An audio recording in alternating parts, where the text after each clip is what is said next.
Welcome to the TalentGrow Show, where you can get actionable, results-oriented insight and advice on how to take your leadership, communication, and people skills to the next level and become the kind of leader people want to follow. And now, your host and leadership development strategist, Halelly Azulay. Hey, welcome back, Talent Growers. I'm happy to return with another episode of the TalentGrow Show. I'm Halelly Azulay, your leadership development strategist here at TalentGrow. And this week, I have Ron Carucci on the show, who's going to share with you the 4 most important leadership capabilities that you need in order to succeed. And this comes on the heels of a 10-year study that he and some of his colleagues did that helped them see what's the difference between the leaders that make it and the leaders that fail. That terrible statistic about how many leaders don't make it within the first 18 months. And so it's really interesting. I hope that you enjoy it. Here we go. Ron Carucci on the TalentGrow Show. Welcome back. I am happy to be here with my guest, Ron Carucci. He is a best-selling author of 8 books and popular contributor at Harvard Business Review and Forbes. He's the co-founder and managing partner at Navalent, working with CEOs and executives pursuing transformational change for their organizations, leaders, and industries. With a 30-year track record of helping a lot of leaders, executives, and organizations tackle challenges of strategy, organization, and leadership, I am really looking forward to talking with Ron today about ways that you can ratchet up your own leadership. Ron, welcome to the TalentGrow Show. Halelly, it's so great to be with you. Thanks for having me. It's my pleasure. And before we get started talking about the things that you know best, we always start with our guests describing their professional journey in a very brief way, just so we get a sense of where you started and how you got to where you are today. I've spent the last 30 years or so, which is remarkable since I'm only 27, working in a variety of assignments of internal and external change consulting. My background's in organizational behavior. And I began my career inside large companies. For some, that's a great place to be influencing change in my field. For some, like me, it was not. I think I realized after sort of collecting up this thing called severance packages, which my kids loved at the time, but I realized, gosh, I think in order for me to truly express my passion for organizations, it might have to be by not being part of one.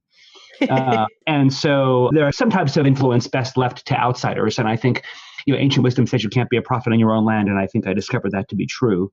And so I began my career as an external consultant 20-something years ago. And then 13 years ago, we started Navalent with some dear friends who we have a great love for each other and a great love for our work and a great love for the impact we want to have in the world. And so it seemed best for us to go and begin our own place by which to shape that work, and have been here ever since. And probably this is where I'll retire from. Sounds like you have the best of both worlds in a sense, right? You're not working in isolation. You are working from the outside, but with a group of people that you care for and respect. And how many years now together? 13. I mean, then it's for real, right? I have to admit that sometimes I envy people who have partners. I work alone and I collaborate with people, but I don't have a partner. And I have to say that it's mostly because I fear it because of so many horror stories. So if you've been able to make it to 13, then you have a really good partnership with these people. So you really have it good. Well, it's so true, Halelly, and there is a day that doesn't go by that I'm not reminded about how grateful I am. But I will tell you, over those 13 years, it has not always been a smooth ride. There have been definitely some bumps and some speed bumps and some, lots of good friction. It's like a family, and we're a virtual firm, and so we're spread out all over the country. So we have to be very intentional about how we come together. Some of us are in the common cities, but we have to work very hard when we come together. Next week, we're going to be together for 3 days for one of our, we do 2 or 3 times a year, come together for what we call labs. And we'll be together in our lab for our own learning and development, our own, dreaming of the future. But it has not been without turbulence for sure. Well, that is life, I'm sure. So nothing good and nothing worth having is going to come easy, but it does sound like your hard work is paying off. So kudos to you.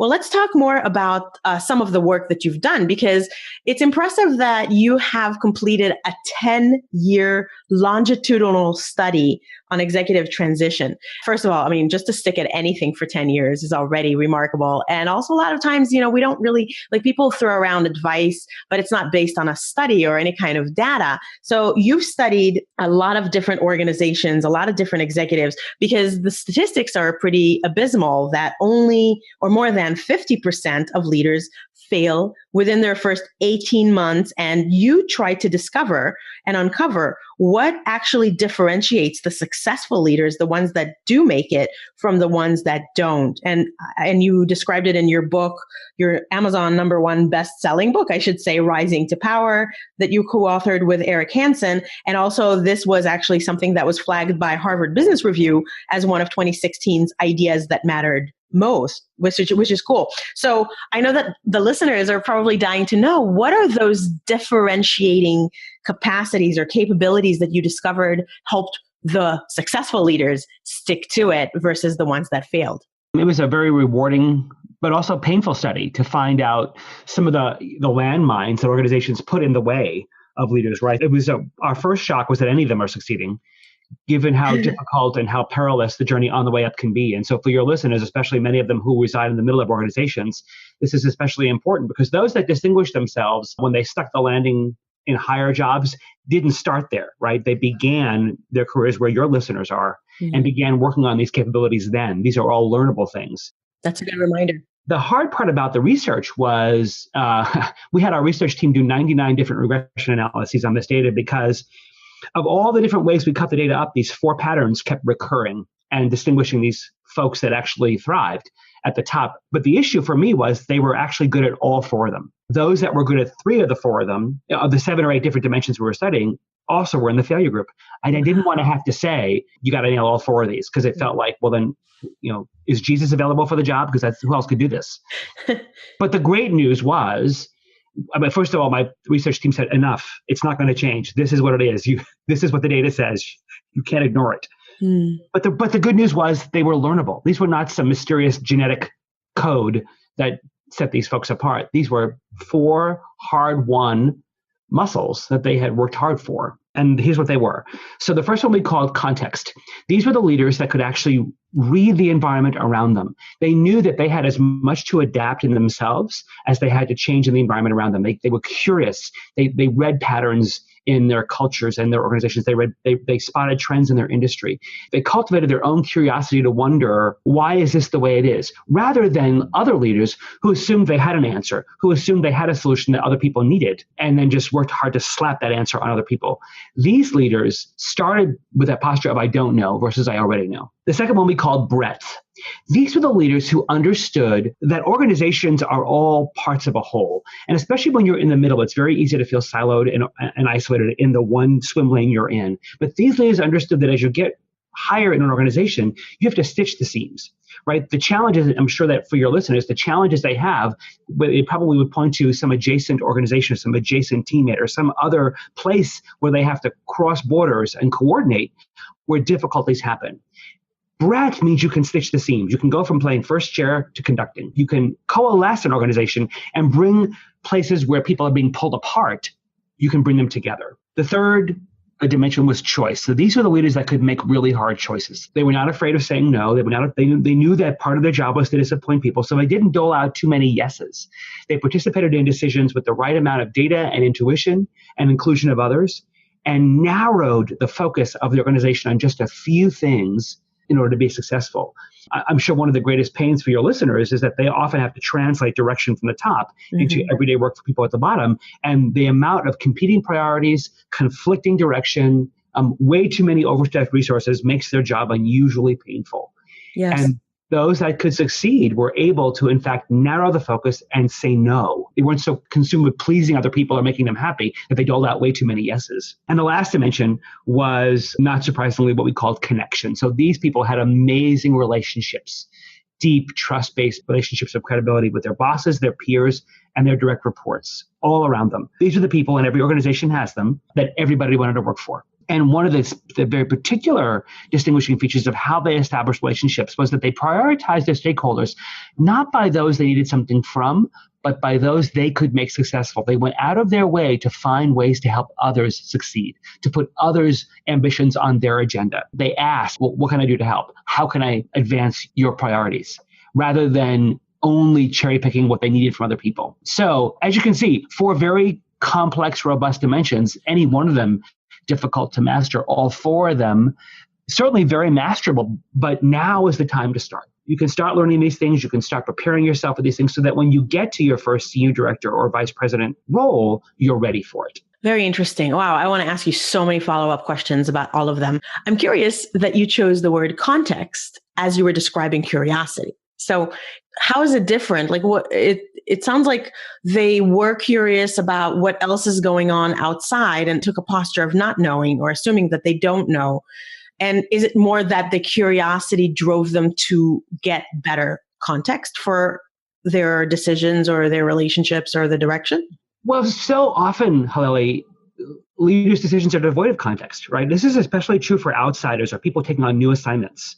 They come in and organizations set them up in the selection process to fail by saying things like, wow, look at this great team of salespeople you built. That's what we need. Or, my gosh, you just coded all this amazing IT constructs for your data systems. We need that. Or, my gosh, look at this great brand you built. We need that. And in that process of selection, we are sending a very dangerous message. We're saying you have a formula, you have a recipe, and it's one of success. We'd like you to bring that here. So what do those leaders do? They show up as if they're all that in a bag of chips and they have the answer. And then they worked hard to impose that answer on the organization without realizing they have to adapt it, without asking, what do I need to change within me to build credibility here, not just change it in them? And so they ignore context. Rather than asking, what is it about my wisdom and my experience that could apply here, and what it is that I have to adapt in order to make it apply? And so when you advise or coach leaders like this, how do you help them not fall into that trap? What is your number one suggestion for them? Get data. Begin your journey in an organization. And don't you hear it all the time, Halelly? I'm just going to spend my first 90 days listening and learning before I do anything. Yeah. Right? And then 2 weeks in, someone says, where's your 90-day plan? And then all curiosity goes to hell in a handbasket. And suddenly I'm whipping up task forces and I got consultants in and I'm kicking up all the dust to make it look like I'm doing something. Yeah. And all my learning goes out the window. And everybody around you resents you. Because they think you're stupid and you look right and you look silly because so we call this when your diagnosis becomes an indictment. Yeah. We're in the book right now. I'm judging you, and then you hear the person goes into their boss's office and says things like, "You didn't tell me it was this bad," or "How have you people made any money or done any work here?" And so now you're indicting the very people whose support you need, right? Yes. Well, what are they going to do? They're going to back away from the ledge and let you fail. And become defensive, and that probably impacts your trusting relationships, which was your fourth dimension. So now I want to ask you a follow-up question about the choice one. I guess that was the third, where they say no more. And I totally agree with you about how you noticed that the many people that are not at the helm, right? And even they are sometimes answering to a board of directors or to external stakeholders. But, you rarely have the ability to completely say no to things that are coming down the pike that you might disagree with or might burn out your resources or move you away from higher priorities. So what is your suggestion for many leaders that might find themselves in the middle and want to practice this capacity to choose and to say no and feel inclined to say yes or maybe pressured? The worst thing I've seen middle managers do is become victims. And they turn around to their people and say, hey, look, it wasn't my decision. I get it. It's a pain. We shouldn't be, but we got to do what we got to do here. And they, rather than learning to find the courage to push back up and say, okay, let's talk about the implications of this choice. If you want me to do this, let me tell you about the 3 S's you told me last week. Let's talk about this. Do you understand that we're diluting capacity? Do you understand that the execution's at risk here? You've got to be comfortable and courageous about how you help leaders above you. Have their back by telling them, do you really understand the implications of this decision? Of changing this priority again, of adding one more thing to the plate, of asking more of the resources that are already stretched too thin. Do you truly understand the risk of failure here? We could all skin our knees here. My recommendation is the following, and offer them alternatives about delaying projects or sunsetting projects or saying no or finding other ways to get things done besides just being a pass-through. Because if all you're seen is as a pass-through and a conduit, first of all, your ability to distinguish yourself later and be seen as a true leader, you won't be looked at that way. You'll be looked at as a yes person. Secondly, you're doing yourself and the people you lead a great disservice by just becoming a victim of your boss. And while you may sound like collusively empathic to those you lead, you're not going to be respected. Right, because you're a doormat. Right. And so, sure, thanks for carrying that. What you're asking me to do sucks, but why didn't you push back? Yeah. Oh my gosh. And I hear stories about that so much. So some listeners might be thinking, okay, so let's say I want to move up into an executive leadership position, and you've seen a lot of and work with a lot of executives that are successful and also ones that are climbing their way up. What advice do you give middle managers to climb up and rise through the organization? Give us maybe one or two nuggets. I would say, of course, start cultivating breadth, context, choice, and connection now. So, for example, cultivate breadth. Go find out who depends on your work. Go find ways to cross borders and stitch seams. If you work in supply chain, go learn about marketing. If you work in logistics, go work with sales. If you work in finance, go work with people who run P&Ls. Go find people who depend on your work or on whose work you depend and learn about their world. And then ask yourself, how can I change how I do my work based on what I've just learned? Cultivate your stakeholder relationships. Find ways to actively put the success of others on your agenda, whether they're peers or direct reports. Learn to make hard choices and be curious. Ask yourself, why are things this way? What disruptions are coming down the pike that you should be prepared for? What things do you want to stay curious about in your organization rather than dismiss them or judge them or assume that your voice doesn't matter? Embrace the power, even in a middle management role, that you can use to do good with. So let's concretize this for listeners. I'd love to hear if you have a story of even just one aspect of this where you've seen it in action. Sometimes it helps people really get it when they hear about someone applying this advice and how it works. Can you give us a story? Sure. So let's take breadth. So we were in an organization working with the innovation, marketing, R&D end of this, and they had set some very ambitious goals for how much new revenue was going to come from new product launches, which of course everybody in the organization believed was silly because their new product performance had been abysmal for years. And the reality was you had R&D blaming the consumer insights for why the products didn't work. You had the marketing folks blaming the R&D folks for not being able to really get products that consumers wanted. You had everybody blaming marketing because they had no ability to commercialize anything that was made. And the head of innovation decided, this is silly that I'm playing referee here. He brought R&D, marketing, commercialization, and sales in a room for 3 days. And they had really, really, really hard conversations about what it was that prevented them from being able to integrate their capabilities, to truly blend and harmonize their perspectives, their insights, their talents, to bring products to market that consumers actually wanted and would pay for. And of course, in that 3 days, it got very heated and very intense. But what they learned about what it was, processes that crossed all these organizations, roles that were poorly defined, metrics that were competing, a host of systemic issues that no one of them could have ever resolved. But rather than him running around being referee or trying to sort of negotiate, he forced the seams together. He brought them together to truly integrate and make some plans for how they were going to change how they conceived, prioritized, and commercialized new products. And of course, the impact was profound on the organization, and that year set the stage for them to launch several very successful products. But it took him having the courage to do it, to bring people together in a conversation. And he was in the middle. He wasn't the C-suite executive, but it took courage, and it took all four dimensions to understand how to stitch those seams and force conversations that otherwise would never have happened. And that's true leadership, right? I mean, having the curiosity to see what's not working and the vision for what's possible, and then taking proactive initiative to make it happen rather than waiting for somebody else to fix it. Yep. I love it. Great. So is there a common mistake that you see a lot of leaders making that maybe our listeners can avoid altogether? Well, the one I already mentioned, which was failing to read context, right? Assuming you're starting an assignment with an answer rather than a question is certainly a big one. The other one, I think, is people, as they rise up in organizations, they suddenly choke on the power that comes with the role. One of the biggest surprises in our study, we isolated power as a dimension of our work. And of course, we assumed, and of course, the headlines these days seem to bear it out, that there's plenty of people who want to indulge their power for self-interest or immoral gain. So we assumed we would find some of that, but that was not nearly the greatest finding. The greatest abuse of power we found was abandonment. people too afraid to use the power that comes with their roles. And so they froze.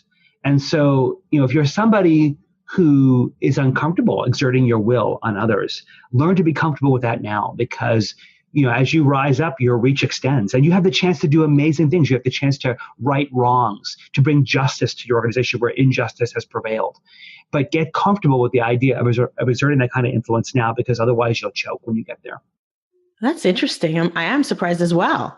I think that many people who strive for executive positions are interested in being more influential and more powerful. So you would think that the minute that they get their hands on more power, that they would exert it. So that's curious. The big change, Halelly, is the minute they get their hands on it, they also have all those eyes on them. And it's I tell executives, you have to understand two major realities that were less of a reality in your previous job. One of which is your life now plays out on the Jumbotron. And you should assume that you have 24/7 a megaphone strapped to your mouth. Everything you say and do is now amplified.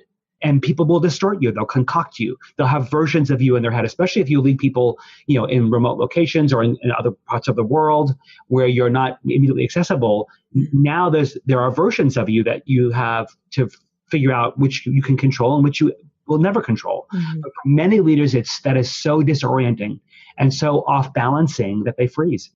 Interesting. So courage, it sounds like courage is in short supply, huh? Courage, and certainly being, knowing who you are, right? Having your feet underneath you in a way that says, I know who I am. I know what I'm about. I can convey who I am. I'm not going to hide who I am. I'm going to be as transparent as I can. So many leaders feel like vulnerability is a danger up there. And actually vulnerability is your most safest place. Interesting. And couple that with confidence. You have to be confident and vulnerable at the same time. Well, and sometimes you cover up vulnerability with fake confidence, right? And then people see right through that. But yes, your humanity, your flaws, your weaknesses are some of your greatest assets. Because once people know that you're human, they trust you more. And in these days and age, leaders start distrusted. Because you're a leader, because you have power, people assume distrust before they assume trust. And this is where your relationship as a giver, I see totally plays in, right? I mean, if you lead by creating more relationships and leading with giving rather than expecting or taking, you can then start to build the trust that others can rely on you or not worry about an ulterior motive because you've already shown a track record of being someone who's generous. And the best time to start that, is well said, Halelly, is now, in the middle, before you're at the top. Absolutely. Oh, you cannot start building relationships only when you get to that position completely. So before you share a very actionable last tip, what's new and exciting on your horizon, Ron? Gosh, a bunch of things, some great new clients and some new projects. But the 10-year study you referenced is now 15 years of data. We have and we have now 3,400 folks in the database and the interviews. And we're going to go back and look and see what's in that basket this year. In the last batch of analysis of that data, we isolated individual leadership behavior, but we didn't isolate any of the systemic factors, implications of strategy on culture, implications of governance on work, implications of collaboration on prioritization. And so now we're going to go back and look at that 15 years of data now and see if we can isolate non-individual dimensions to see what that might tell us. Interesting. Cool. So when do you think you might have something to share with us about that? I'm hopefully by the end of the year. Okay. We're just beginning the journey now. We're just beginning to package up the data and get it off to we use IBM Watson and some great artificial intelligence as part of our data about how they read the data. Yeah. And so we're just getting it all the study defined now and the parameters defined now. So it's early, but we're excited. I'm very curious to see what we'll find. Yeah, me too. Oh, I can't wait. I look forward to hearing more from you then. So what's one specific action that listeners can take today, this week, to ratchet up their own leadership effectiveness? Go ask for other story. Go ask people. And you can, I have a couple of Harvard Business Review articles on how to ask, how to know your impact on others. But if you're not clear, and just because you've had a 360 review doesn't mean you're clear, but go ask people how you can do a better job leading them. Ask for feedback. Ask people to tell you where are you being helpful and where you're not. But step out and find ways to actively pursue how it is you influence other people and let them see you working on it. because you get such multiplicative impact there. Not only do you become better as a leader, but other people see you working actively on your own formation and makes them want to work on their own formation as well. So when you have to ask more of them, they're more willing. Yeah. So go sit down and ask a few people in your kitchen cabinet, tell me how you experience my leadership and tell me how I can do better. Cool. And totally, I mean, you lead by example, right? They learn leadership from you because they will do what you do, not do what you say. So love it. Great. Okay. Well, I know people are going to want to hear more from you and learn more from you. And you're a very prolific publisher of content. You are all over the place with really great articles. I mean, just today, as we're recording this, I saw that you this week, I think, wrote an article about how to deal with a boss who is passive aggressive, which I know that some people deal with over on a Harvard Business Review site. So lots of great information. What's the best way for people to stay in touch? Yeah, a couple of ways. One, come to our website, Navalent, NAVALENT.com. We've got a quarterly magazine we publish. We'd love to have you get on all kinds of topics of leadership and organization and change. We have a great virtual summit coming up called Leading Through Turbulence, which you can sign up for complimentary. We've got amazing guests joining us. We have Dan Pink, we have John Haidt, we have Dory Clark, we have Whitney Johnson, we have Miller from Merchant, we have CEOs from major companies, we have entrepreneurs from startups, about 25 phenomenal speakers joining us in early March. So a great way to continue to build your own capability to lead through turbulent times. You can sign up on our website for that as well. We've got a free ebook for you called Leading Through Transformation. So if you want to learn our secret sauce for how it is we create transformational change, go to navalent.com/transformation and download our free ebook there. I'm on Twitter at Ron Carucci, and I'm on LinkedIn. So please stay in touch and let's keep the conversation going. I really appreciate your time today and sharing your wisdom with the Talent Growers community, and hope that everyone listening will stay in touch with you and take action. It was my pleasure for being with you. Thanks for having me. You're welcome. Well, there you have it, Talent Growers. Another episode is wrapped up. I'm actually amazed by how many of my guests give that very same actionable tip. It is such an important thing that most people just aren't doing enough. Ask others how you're doing. Engage them in a conversation that welcomes and invites their feedback to you. One of the best ways for us to learn is by getting feedback and implementing it. And one of the biggest challenges for all of us is that we don't get enough of it. And sometimes that's because we don't ask. And sometimes it's because we don't listen. So I hope that you will break both of those patterns by asking more and listening more. And by the way, sometimes people give you feedback when you don't ask, and it doesn't even look like feedback, but they are giving you feedback. If you're paying attention, observing and listening and are open, you actually will catch their feedback that is usually embedded in an undertone or in between the lines or in their facial expressions. And you can then follow up and be more curious to learn more.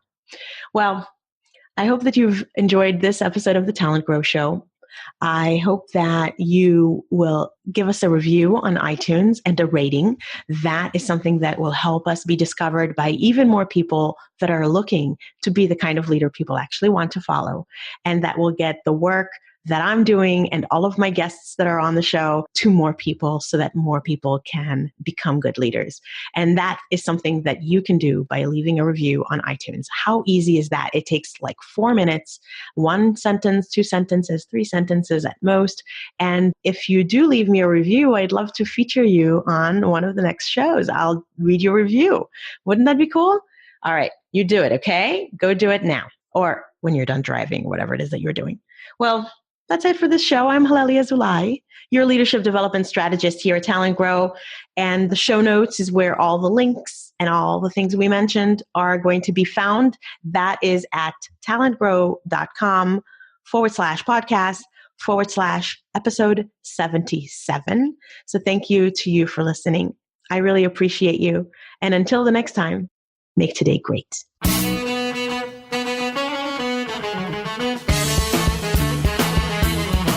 Thanks for listening to the Talent Grow Show, where we help you develop your talent to become the kind of leader that people want to follow.